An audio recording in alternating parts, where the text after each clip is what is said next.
Alright, this is Aaron the Metal Theologian. And, it's kind of been a while, but, before I do anything else, I'm actually really fucking thirsty. So I'm gonna bust out this. I've never had this before. This is the knee-high grape soda. And actually, I kind of grabbed this one because, Mr. Nate Bouchard said that the new grape tasted a lot like this. I was really into that one, so I just saw this at the store today and I had a fucking taste for it, so we're gonna try this bad boy right now.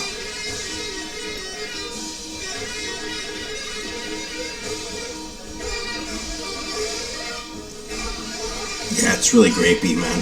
I don't know what to say about these fucking grape ones, except they're grapey.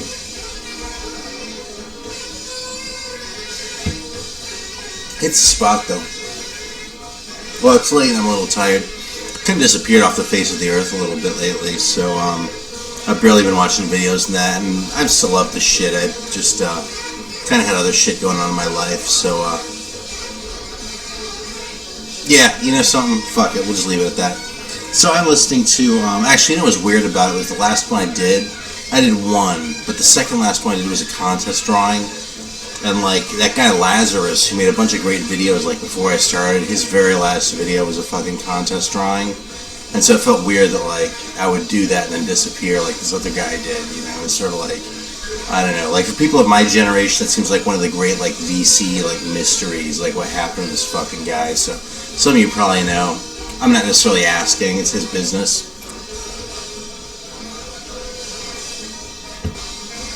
But the dude made some good videos. Hey, also, before I forget, I want to shout out to John Bip Bop Boom, who just started. I haven't been watching very many videos, but man, I watched all of this, guys. I haven't commented on him or anything yet, because I fucking did the thing, but this shit's hilarious. Like, go subscribe to the fucking guy, because, like, just fucking watch his last video, he's talking about Fat Joe, so I was laughing my ass off, and John, if you're watching, right on. So I'm listening to, I showed this before actually, but this Alexander von Schlieffen record, Pakistani Pomade, and it's pretty fucking fantastic. It's a German one with Evan Parker on sax, and some guy named Paul Lovins, I don't know, on drums, and then Alexander von Schlieffen on piano. Just really cool fucking German free jazz shit from the early 70s. 73. Yeah. All over that. Actually, I'm gonna put this over here. So, alright, so this is sort of a mishmash. I haven't really gotten a lot of new shit lately, so I'll show a couple new arrivals, but I'm also just going to show a couple other things. I came across a couple things in my collection I don't think have ever been shown in the vinyl community before, so I'm going to oblige y'all. I'm going to start with this one. Fucking Third World War. This is a kind of a hard one to describe. It's a, I'd heard it described as like a really early like punk record, but I don't know if it really sounds like punk, like the way like, it doesn't sound anything like, you know, the MC5 or the Stooges or any of that kind of shit that you associate with punk from 1970, which is when this fucking record came out. It's just, I don't know, man, just like a rough around the edges, like rock and roll record. I almost want to call this, you know what this record sounds like to me? This sounds like what I wish biker rock sounded like. Because, you know, usually I think biker rock, I think it's going to be fucking tough, but it turns out being just like boogie shit. And this one has a little bit of that on it, on like Shepherd's Bush Cowboy, the first song on side 2. But for the most part, this is just a fucking hard rock record, sort of rough around the edges. I mean, very sort of primitively played, and just a fucking really cool record, man. So, I don't know, check it out on YouTube or something like that, Third World War. I think they might have made one other record, I don't know. But this is the only one I've ever come across. The other one that sort of always felt like that record's like spiritual brother to me, that I also played earlier today, was actually this German one by Tonsteines. And if I'm not mistaken, this is their first record. They actually made a few. This is called Warum geht es mir so dreckig? And it's just fucking... This is a really anti-authoritarian record. I mean, it's like fucking... But just chaotic. You know what this one kind of reminds you a little bit of is the David Peel record, the second one, The American Revolution.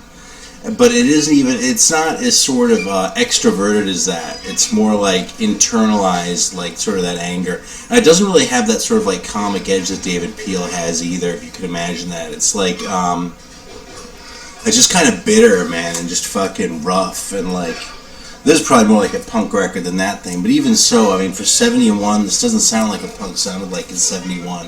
It has sort of a 60s edge to it, but it already definitely sounds like it's a product of the 70s. And, yeah, it's a really, I don't have any other records that sound quite like it. Probably the closest thing is that Third World War record.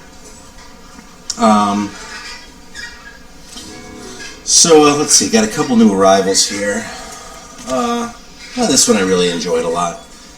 Felonious Monk in Italy, just got this a day or two ago. It's just really cool versions of the tunes on here.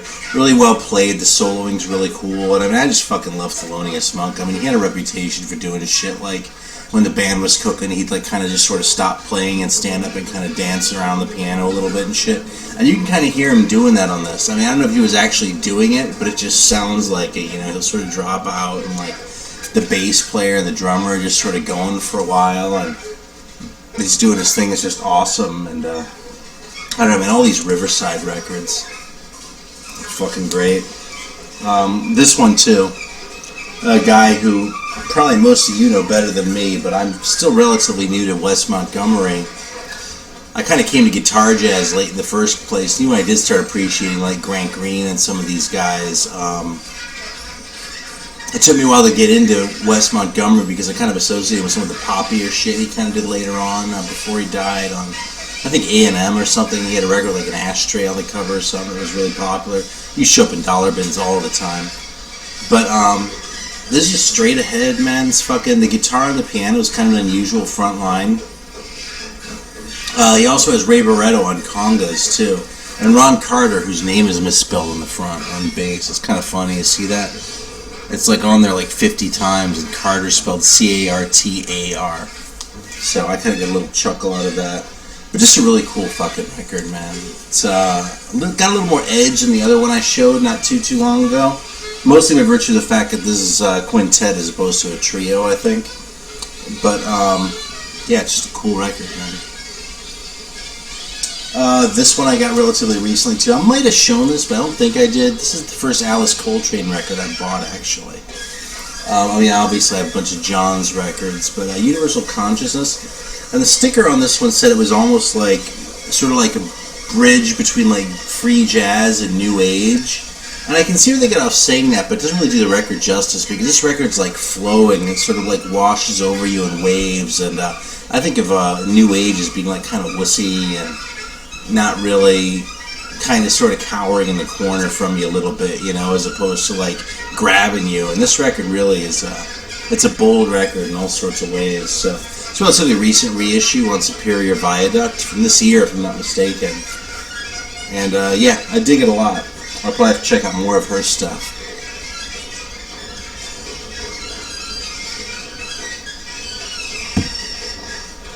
When I lived in San Francisco, I found recycled records sometimes on 8th Street, and the guy there always swore by Alice Coltrane. It was kind of like, I don't know, man, she's fucking capitalizing on her late husband's name, or what the fuck, you know, but I was just being a dick, man. She was good.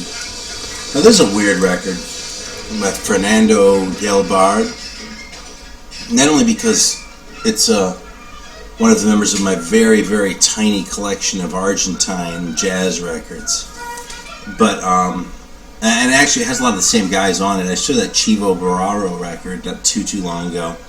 He's on this thing too, and yeah, I don't know if it's all the heavy hitters from the jazz scene in Argentina, but it's great. But the guy's a keyboard player, right? The first song on here, I put it on and I was like, oh fuck, man, this is gonna be fucking terrible. It just sounded like this like really sort of like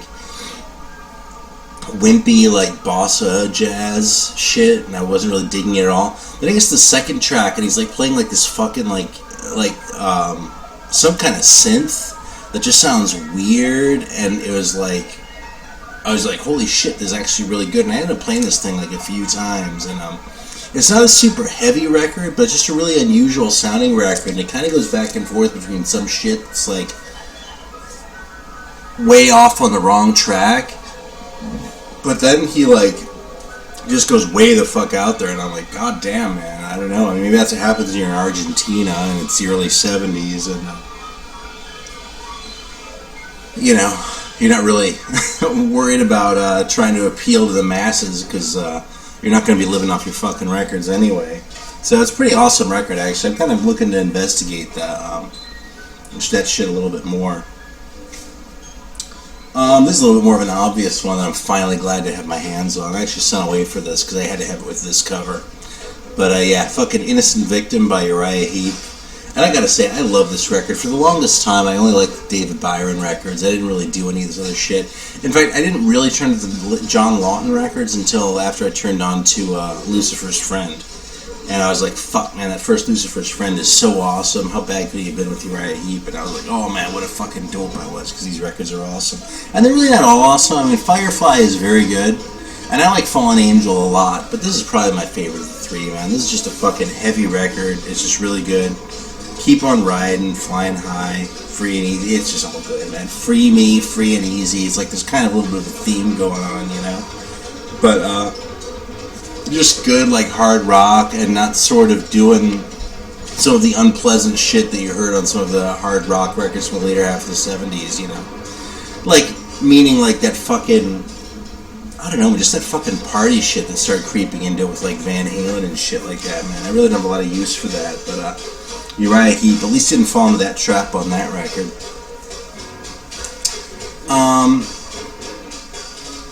So let's see, yeah, I guess it's a few new arrivals. Now here's one more that I was really fucking happy to get my hands on. This was like one that I've been fucking freaking out on. This is the 45, the only 45 by Soggy. Waiting for the War, back with 47 chromosomes. And man, first of all, that label's awesome. He's just on it like that.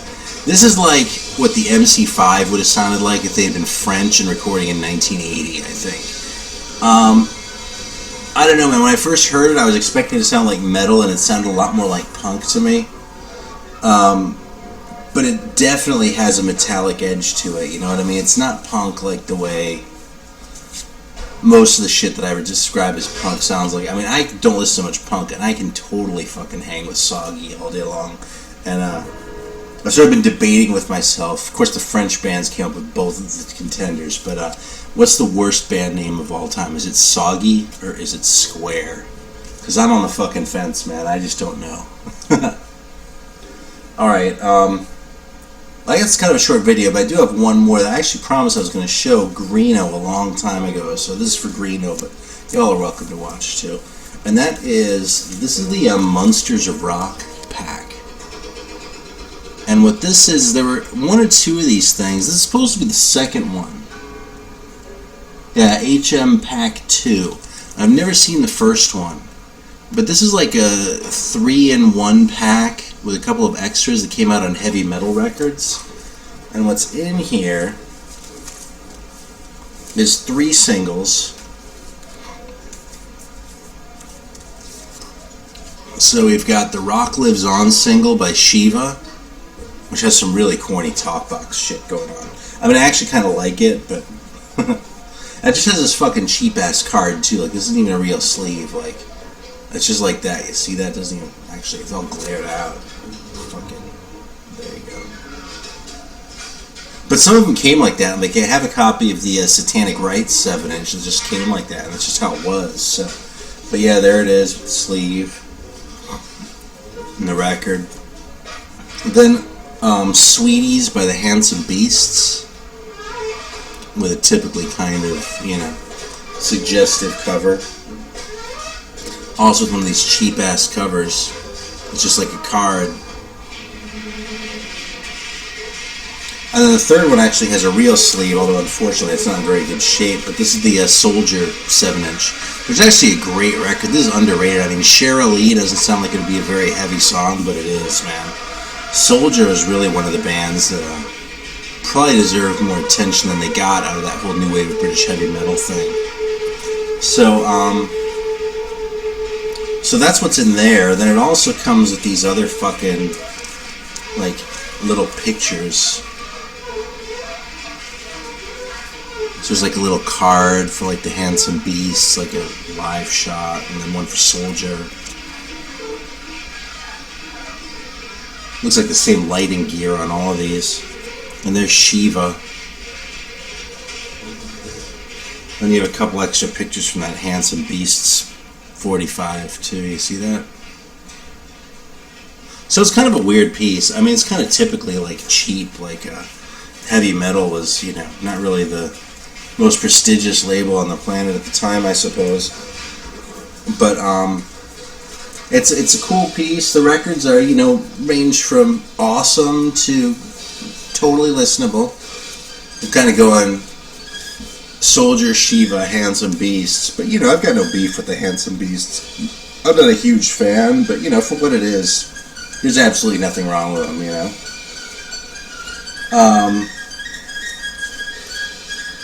And yeah, God, when did I get this? I think I sent away for this like probably around like 2000-ish or something like that. I got it when I was buying a bunch of shit from Britain, but yeah, so that's it. So yeah, we'll see. I might be a little bit sporadic. I haven't quite come out on the other side of the shit I was dealing with yet, but things are looking up. So on that note, cheers. Thanks as always for watching. And I'm probably hopelessly behind on everyone's videos, but I'm going to do my best to get caught up. I've been watching some and commenting on next to none, but you know where to find me. Thanks a lot.